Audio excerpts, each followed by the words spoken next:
आचार्य जी, ये दीक्षा में पढ़ते हुए जो पहला श्लोक था, ओम पूर्णमिदम, ये तो इसमें पूर्ण का क्या मतलब है? जिसकी तुम्हें तलाश है।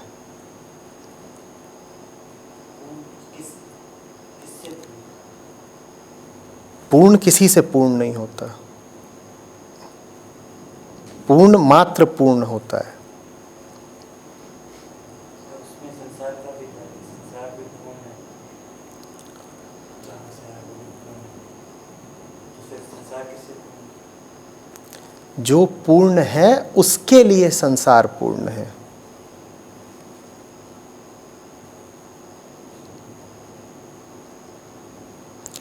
जिसकी चेतना पूर्णता को उपलब्ध हो गई उसके लिए संसार भी पूर्ण है। उसे अब संसार में कुछ जोड़ना नहीं है, और चूंकि वो स्वयं पूर्ण है इसीलिए उसे संसार से कुछ पाना नहीं है। तो जो तुमने शांति पाठ पढ़ा, पूर्णमदः पूर्णमिदम्, ये सिर्फ आकाश का तारा है तुम्हारे लिए, बहुत दूर, पर दृष्टव्य, बहुत छोटा पर प्रकट और उपलब्ध, कि है तो पर मुझसे बहुत दूर है।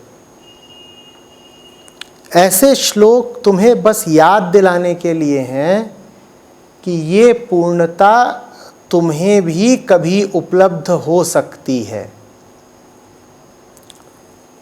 पर ऐसे श्लोकों को पढ़कर ये मत समझ लेना कि तुम ही पूर्ण हो, क्योंकि तुम्हारा जो रोजमर्रा का जीवन है वो कहीं से भी पूर्णता की गवाही नहीं देता। अब जियो तो बेचैनी में, और कहो खूब कि मैं पूर्ण हूं, ये बात दोगलेपन की हो जाती है। जी रहे हैं लगातार अपूर्णता के भाव में, बार बार कह रहे हैं ये कमी है, ये कमजोरी है, ये खालीपन है, ऐसे ही भावों से मन लगातार भरा हुआ है। लेकिन साथ ही साथ ज़बानी तौर पर ये दावा कर रहे हैं कि मैं तो पूर्ण हूं, तो ये बात फिर पाखंड की हो जाती है। इसीलिए मैं कह रहा हूं कि तुम तो यही याद रखो कि तुम अपूर्ण हो। पूर्णता लक्ष्य है तुम्हारा, अपूर्णता तथ्य है तुम्हारा।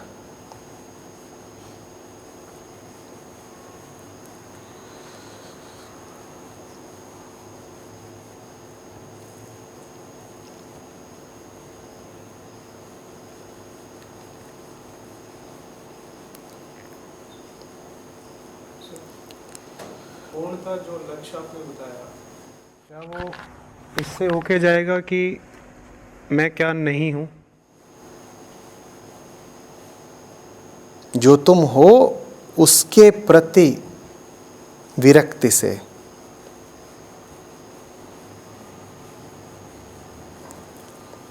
और वो विरक्ति सिखानी नहीं पड़ती।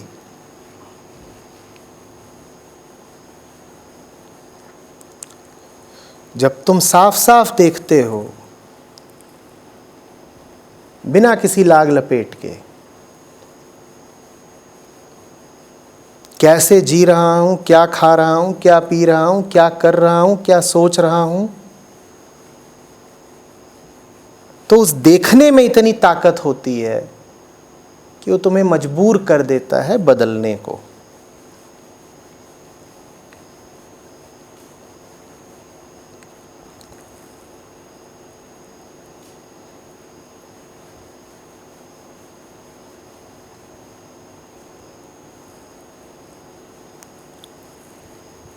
कोई आखिरी प्रश्न?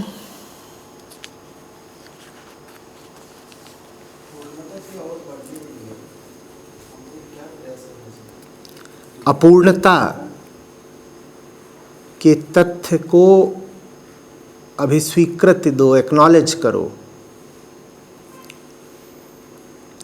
ये नहीं चलेगा कि एक तरफ तो तुम बोलो कि मैं पूर्ण ही हूँ और साथ ही साथ बोलो कि मुझे पूर्णता की ओर बढ़ना है।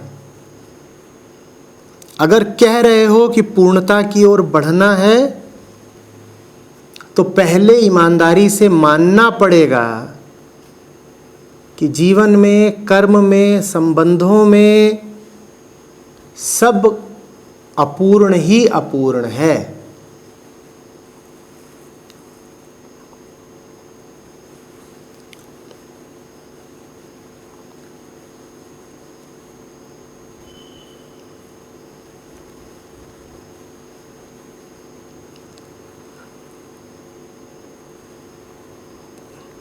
ये मानना अखरता है, अहम पर चोट पड़ती है, हम नहीं मानना चाहते।